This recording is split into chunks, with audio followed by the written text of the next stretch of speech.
Hello everyone, আজকে ছিল আমার প্রিয় মানুষটার জন্মদিন, যেটা আমার কাছে খুবই স্পেশাল। দুপুরবেলা আমি ওর জন্য কিছু আয়োজন করেছিলাম, কারণ প্রত্যেক বছরই আমি ওর জন্য কিছু না কিছু স্পেশাল করার চেষ্টা করি। এই বছর সেরকম কিছু স্পেশাল না করলেও যতটুকু পেরেছি করেছি।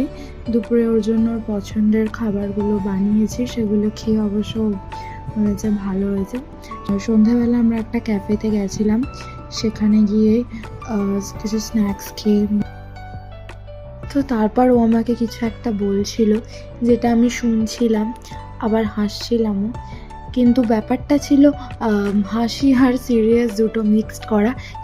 হাসি আর সিরিয়াস যা কিছুই হোক না কেন, আমি হাসবো, এটা ম্যান্ডেটারিই থাকে, এটা পাল্টায় না, এটা ফিক্সড।